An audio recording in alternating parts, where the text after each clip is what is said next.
ও একটা ছাগল। আমি আপনার ক্যামেরার সামনে, ওর বাপের ক্ষমতা থাকলে, ওর ক্ষমতা থাকলে আমার সঙ্গে লড়বে।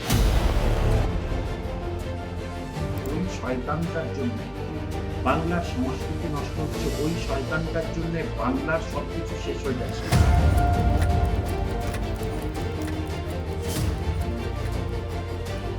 ওই বিষাক্ত মহিলাকে যদি কেউ নেয় তাহলে কংগ্রেসটা ভেঙে চুরমার, কারণ ওর চরিত্র বাংলার মানুষ জানে, বাংলার শিক্ষিত ছেলেমেয়ে জানে, সংখ্যালঘুরা তো ভালো করে।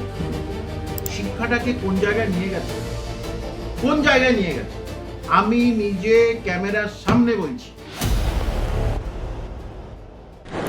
15 বছর একটি দল ক্ষমতায় ছিল, সেই দল বর্তমানে চূর্ণ বিচূর্ণ হয়ে গেল। কি বুঝছেন, কি হতে চলেছে? এটা প্রকৃতির নিয়ম। Napoleon, Hitler, Saddam Hossain, colonel Gaddafi আমরা দেখে এসেছি। বাংলাদেশ, নেপাল, শ্রীলঙ্কা, এটা হবে স্বাভাবিক। এবং এরা যা শুরু করেছিল তাতে এই সরকারের বিদায় আরো আগে দেওয়া উচিত ছিল। এবং এটা প্রকৃতির নিয়ম যে যে দল ভেঙেছে, কারোর ঘর ভেঙেছে, ঈশ্বর কিন্তু আপন খেয়ালে তার ঘরটাও ভেঙে দেয়। যে অপরের চোখের জল ফেলিয়েছে, অত্যাচার করেছে বিনা কারণে, প্রকৃতির খেয়ালে কিন্তু তার চোখে জল পড়বে এবং অনেক সুদে আসলে। সেটা ঘটলো মমতা ব্যানার্জি এবং তার ভাইপো। কি আমি বলতে পারবো না। এখন মমতা ব্যানার্জির উচিত একটু সঠিক খোলসা করে সম্পর্কটা বলে দিই, কারণ ভাইপো পৃথিবীতে অনেক আছে, এত টান হয়। যে দুর্নীতিগ্রস্ত ভাইপো বুঝতে পারছে, তবুও তার প্রতি একই ধরনের আছে। যে সুতরাং এটা খুব স্বাভাবিক।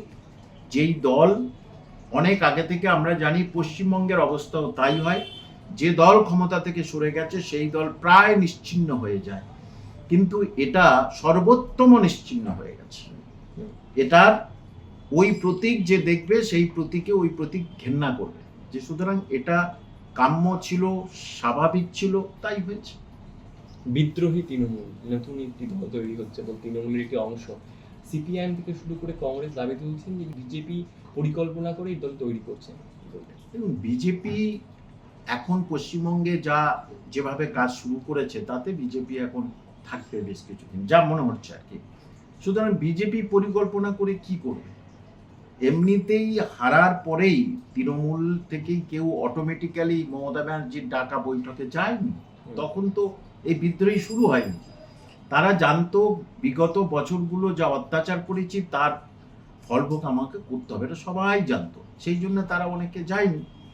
এবং এটা এক ক্ষেত্রে এইবারে যে অভিষেক যেন দলের ভিতরে না থাকে, কারণ আজ থেকে 2 বছর আগে আমি আপনাদের বলেছিলাম, সবাইকে বলেছিলাম যে ওই শয়তানটার জন্যে বাংলার সংস্কৃতি নষ্ট হচ্ছে, ওই শয়তানটার জন্যে বাংলার সবকিছু শেষ হয়ে যাচ্ছে। সেটা আজকে আপনারা সাংবাদিক হিসাবে পরিষ্কার সব দেখতে পেলেন, বাংলার মানুষও দেখতে পেলেন।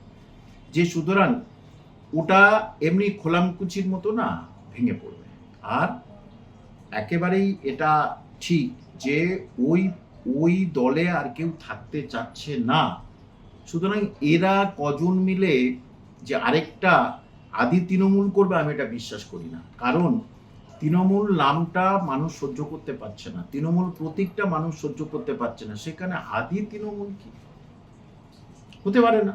যে সুতরাং এরা আলাদাভাবে একটা, এরাও আবার বিজেপি এদের নেবে কি ঠিক নেই, এদের গ্রহণযোগ্যতা কত, এরা যদি সবাই মিলে আলাদা একটা ফ্রন্ট করে তাহলে মানুষ এদের সাপোর্ট করতে পারে, এটা একেবারে স্বাভাবিক। কিন্তু বিজেপি এই সমস্ত পচা পেচকুদের নেবে না বলে আমি মনে করি। মানুষ যাদের বরখাস্ত করে দিয়েছে, মানুষ যাদের পচা বলে ছুঁড়ে দিয়েছে, এবং যে পচাগুলো বাঁচছিল সেই পচাগুলো নিয়ে তারা ডিম পচা, এইসব আলু পচা, তারপরে শামুক পচা, তারপর টমেটো পচা তারা ছুঁড়ে ছুঁড়ে মারছে, এই লিডারদের মারছে। যে সুতরাং ভারতবর্ষের ইতিহাসে এমন ঘটেছে কি আমার জানা নেই, যে কোনো প্রাক্তন মুখ্যমন্ত্রী যখন বাইরে কোর্টে বার হয়, কোর্টে যায়, হাইকোর্টে, তখন তাকে চোর চোর স্লোগান দিয়েছে, ভারতবর্ষের ইতিহাসে আমার জানা নেই।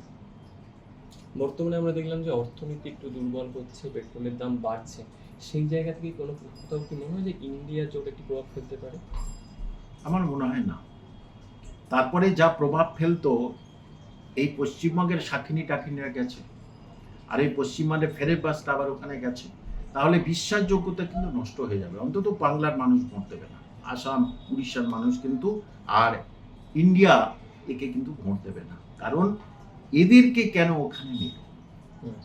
যে যখন দিল্লির মানুষজন আবগারি মামলায় জড়িত তাকে সরিয়ে দিল, আমি সব চ্যানেলে আজ থেকে 2 মাস 3 মাস আগে বলেছিলাম অভিষেক বাংলা মালের বোতল পিছু 10 টাকা করে নেয়, বলেছিলাম। এখন গত 2 দিন আগে আবগারি থেকে বললো মাল থেকে পয়সা নেয়।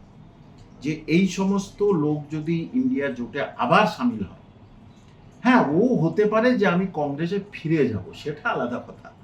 যে কংগ্রেসে ফিরে গিয়ে ওই বিষাক্ত মহিলাকে যদি ফের কেউ নেয়, তাহলে কংগ্রেসটা ভেঙে চুরমার হয়ে যাবে। কারণ ওর চরিত্র বাংলার মানুষ জানে, বাংলার শিক্ষিত ছেলেমেয়ে জানে, সংখ্যালঘুরা তো ভালো করে চরিত্র জানে, ভালো করে জানে। দেখুন 5,713 কোটি টাকা সংখ্যালঘু উন্নয়ন মাদ্রাসার জন্য দিয়েছে।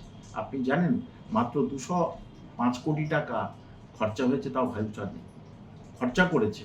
তাহলে বাদ 200 কোটি মাত্র, 5,713 কোটি 12 কোটি কোথায় গেল? তাহলে এত টাকা কোথায় গেল?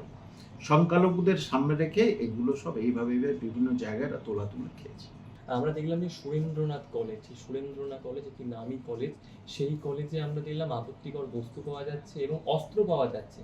আপনি শিক্ষক হিসেবে কি বলবেন? দেখুন, আপত্তিজনক লোকদের কাছ থেকে, নোংরা মানসিকতার লোকদের সঙ্গে তো, লোকদের কাছে বাড়ি থেকে তো নোংরা জিনিস পাওয়া যাবে, এটা আশ্চর্যের কিছু নেই, বুঝতে পারলেন? শিক্ষক 2-3 রকমের আছে। তা ওই যে সুরেন্দ্রনাথ কলেজে যারা শিক্ষকতার পেশার মধ্যে ছিল, তারা কি নির্লজ্জ বেহা, তারা জানতো না? আমি হলে ছেড়ে দিয়ে চলে আসতাম। প্রিন্সিপাল সে জানতো না যে কলেজে ওরকম ঘটে? সে জানতো না, সবই জানতো, কিন্তু ভয়। এইবারে তার চাকরি নিয়ে টানাটানি হয়েছে। একটা কলেজের উপরে শিক্ষা প্রতিষ্ঠান, সে সেখানে পড়াশোনা নাই হোক, সেখানে কি করে এই রকম ধরনের 5 স্টার হোটেল হয়, সেখানে এরকম ধরনের নারী ব্যবসা চলে? এটা কি করে হয়? এটা কোনোদিনই মানা যায়? এবং মানা যায় এই মমতা ব্যানার্জির এবং এই অভিষেকের রাজত্বে এটা সম্ভব। শুধু একটা কলেজে জানা গেছে, আর কলেজগুলো দেখুন, আর কলেজগুলোতেও আপনারা বুঝতে পারবেন যে সেখানেও কিন্তু এই জিনিসগুলো হবে। এটা একবারে পরিষ্কার। এখন আপনি ক্লাব থেকে পাওয়া যাচ্ছে, ওদের পার্টি অফিস থেকে পাওয়া যাচ্ছে, আরো কত কি পাওয়া যাবে। দেখুন জমিতে ধান চাষ, পাট এইসব চাষ হয়, জমিতে টাকা চাষ হচ্ছে, আপনি দেখুন আর কত কি আমরা দেখবো। সেই জন্যে এই অভিষেকটাকে আমি কি বলবো, মাননীয় মুখ্যমন্ত্রীর না, একে পিছন থেকে গুলি করে মেরে দেওয়া হচ্ছে।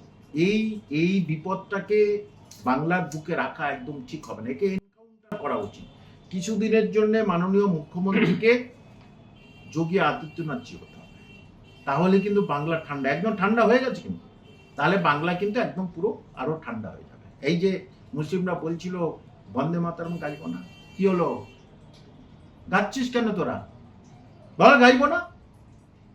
জানে শুভেন্দু অধিকারী কেমন ধরনের মুখ্যমন্ত্রী, সেটা কিন্তু মুসলিম সমাজ তারা জেনে গেছে, তাই চুপ হয়ে গেছে। ইউনিয়ন রুম যেমনটা আপনি বলছিলেন যে ইউনিয়ন রুমকে শিক্ষকরা কি জানতেন না? আচ্ছা, আমাদের রাজ্যের শিক্ষামন্ত্রী তিনি তো এই বিষয়ে নজরদারি হলে কোথাও খামতি রয়ে গেল। দেখুন, ওই যে ব্রাত্য না, ও একটা ছাগল। আমি আপনার ক্যামেরার সামনে, ওর বাপের ক্ষমতা থাকে, ওর ক্ষমতা থাকলে আমার সঙ্গে লড়বে। আর গাড়িতে শুধু মহিলা যেত, আমি তো আপনার ক্যামেরার সামনে বলছি, ওর কিছু করার থাকলে আমার কথা, কিন্তু মহিলা নিয়ে ঘুরে ঘুরে বেড়াতো, গাঁজা খেত। হ্যাঁ গাঁজা খেত, বাদ তো গাঁজা খায়। আমি তো বললাম ওর ক্ষমতা থাকলে আমার সঙ্গে কিছু লড়ুক, ওই বলুক, আর ঠাস করে চড় মারো, আমি পেলে ওরে আবার মুখ দুটো গাল একদম ফাটিয়ে দেবো আমি। যে শিক্ষাটাকে কোন জায়গায় নিয়ে গেছে, কোন জায়গায় নিয়ে গেছে, আমি নিজে ক্যামেরার সামনে বলছি। তৃণমূল কংগ্রেসের অন্যতম পদে তখন আমি, নেতাজি ইনডোর স্টেডিয়ামের মিটিং হচ্ছে আমাদের, আমি বাইরে বার হয়ে কিছু ব্যক্তির সঙ্গে কথা বলছি, ব্রাত্য বার হচ্ছে একটা ছুকরির সঙ্গে, ব্রাত্য একটা ছুকরির সঙ্গে হাত ধরে বার হচ্ছে, তারপরে এসি গাড়ির ভিতরে ঢুকে গেল। আমি নিজেই বলছি তো ব্রাত্য আমার সঙ্গে চ্যালেঞ্জ করুন, সেই ছুকরিটা হয়তো কোনো কাজ করে দিয়েছে। তাহলে তার দ্বারা কি করে শিক্ষা ব্যবস্থা হবে? তাহলে তারই সেই শিক্ষামন্ত্রীর আমলে ঠিকই কাজ হয়েছে। সুরেন্দ্রনাথ কলেজে ইউনিয়ন রুমে খারাপ কাজ কোথায়? যেমন শিক্ষামন্ত্রী, তেমনই কাজ তেমনই হচ্ছে, অসুবিধা কিছু নেই।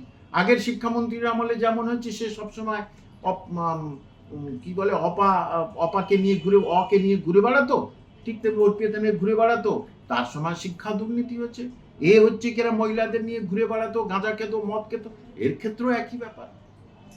শিক্ষামন্ত্রী সব কাজে কি বলতো, মুখ্যমন্ত্রী জানে, তাহলে তো শিক্ষামন্ত্রী আছিস কেন? এই যে যেদিন আসলো তার পরের দিনে শপথ নিল, তার পরের দিন মাননীয় শুভেন্দু অধিকারী ওই মার্কশিট প্রকাশ করে দিল। তাহলে ওই মার্কশিট তোমাদের কাছে ছিল, তোমরা দাওনি কেন? কার ভয়ে? তাহলে এটা শিক্ষামন্ত্রী রাজ্যের শিক্ষাটাকে কোন জায়গায় নিয়ে গেছে। সুতরাং আরো কলেজ থেকে এরকম বার হবে, আমি আপনাদের বলছি, এরা বার হবেই। সবে তো হয়তো অনেকে সরিয়ে দিয়েছে, আর সরিয়ে দেবে বা কোথায়। আপনি জানেন ওই সোমনাথ কলেজের একটা ঐতিহ্য বরাবর আছে, মানে বাপ ছেলে নাতি তিনজনে ওখানে গিয়ে করতো কি জানেন তো, ওখানে যারা মুঠেরা, যারা ওখান থেকে কোলে মার্কেটে যেত, পার মুঠের কাছে 100 টাকা নিত, জানেন তো, প্রতিদিন 100 টাকা নিত। এবং কোলে মার্কেটে সে বিশাল বড় একটা জায়গায় কিনেছে উপরে। তারপরে সজল দাস গেল, যাওয়ার পরে স্থানীয় লোকজন তারা সেটাকে তালা মেরে দিল, বলে এটা বিক্রি করে গরিব মানুষদের টাকা ফেরত দেবো। এই সরকার দ্বারা বলে এটা সম্ভব হচ্ছে। আমি যেহেতু শিক্ষক, তাই শিক্ষক হিসেবে এটা আপনি কিভাবে দেখছেন? নিট প্রশ্নপত্র ফাঁস, যেখানে একটি ছাত্র একটি ছাত্রী সারা বছর ধরে পড়াশোনা করছে, তারপর দেখা গেল যে প্রশ্ন ফাঁস, কি বলবেন? দেখুন, এখন এমন টেকনোলজি হয়েছে, আর এমন সব মানে রাজনীতির মধ্যে দুর্বৃত্ত এসে গেছে, যে এই ট্যালেন্ট নিয়োগ হবে তারই প্রশ্নপত্র, এটা না আগেও হয়েছিল, তাহলে এটা কিন্তু মান্যতা দেওয়া যায় না। উচিত একেবারেই আরো কোনো কঠিন কঠোর ব্যবস্থা, ব্যাঙ্গালোরে যেভাবে হয়, জাপানে চীনে যেভাবে পরীক্ষার ব্যবস্থা হয়, মানে কিছু হলেই সঙ্গে সঙ্গে বোঝা যাবে, জানা যাবে, সেই রকম ব্যবস্থা যদি করে, না হলে কিন্তু এই এনডিএ সরকারের প্রতি মানুষের বিশ্বাস কিন্তু চলে যাবে। কারণ সারা ভারতবর্ষের ব্যাপার এটা ঘটেছে, এবং এটা হচ্ছে কি ইন্টেলিজেন্ট ছেলে মেয়েদের পরীক্ষা, সেখানে যদি এইটা ঘটে থাকে, তাহলে গ্রুপ সিডির পরীক্ষায় কি হবে আপনি বলুন। সুতরাং সরকারের জানি পরীক্ষায় বলছে আরো ভালো ব্যবস্থা নেবে, সেনারা প্রশ্ন নিয়ে আসবে, সেনারা প্রশ্ন নিয়ে, হল থেকে যদি প্রশ্ন আউট হয়ে যায় কি হবে? হলের ভিতরে তো অনেকে আছে, তারা যদি প্রশ্ন আউট করে দেয় তো কিছু করার নেই। সুতরাং এই রাজনীতির মধ্যে এই দুর্বাত্যায়ন, এই টাকা খাওয়া, ঘুষ খাওয়াটা না রন্ধে রন্ধে বেশ কিছু জায়গায় এসে গেছে। যতক্ষণ না এটা সদ্বুদ্ধি সম্পর্কে মুক্তি হবে না, ততক্ষণ কিছু করতে পারবে। এবং এই বিষয়টা নিয়ে আমরা দেখলাম যে ককরোচ জনতা পার্টি, একটি নতুন দল, তারা কিন্তু বেশ শোরগোল ফেলেছিল, কি বলবেন এই বিষয়ে? দেখুন, কতটা তাদের পিছনে মানুষ যাবে, আমজনতা কতটা তাদের পিছনে যাবে, সেটাই একটা বড় ব্যাপার। কারণ বাংলাদেশ, নেপাল, শ্রীলঙ্কা মতো ভারতবর্ষ যাবে আমি মনে করি না। কারণ ভারতবর্ষের বহু ভাষাভাষীর লোক আছে, বাংলাদেশে একটা ভাষা, শ্রীলঙ্কায় একটা ভাষা, পাকিস্তানে একটা ভাষা, নেপালে একটা ভাষা। সুতরাং এখানে বহু ভাষাভাষীর লোক, বহু মানে রুচি আদর্শের লোক, তারপরে বহু জাত এখানে আছে, তাদেরকে এক করাই কংগ্রেস জনতা পার্টির পক্ষে কিন্তু কষ্টকর আছে। যদি নেপাল আর বাংলাদেশ ভেবে যদি বলি না, আপনি বাংলাদেশে কোথাও হিন্দিই পাবেন না, সব বাংলা। নেপালে সবসময় নেপালি পাবেন, অন্য কিছু পাবেন না। সুতরাং এটা খুব স্বাভাবিক ওই সব দেশে হওয়া। পাকিস্তান হতে পারে, সব উর্দুতে কথা বলে, কিন্তু এই সব জায়গায়, এই ভারতের মতো বহু ভাষাভাষীর দেশে, বহু সংস্কৃতির দেশে কিন্তু এটা সম্ভব।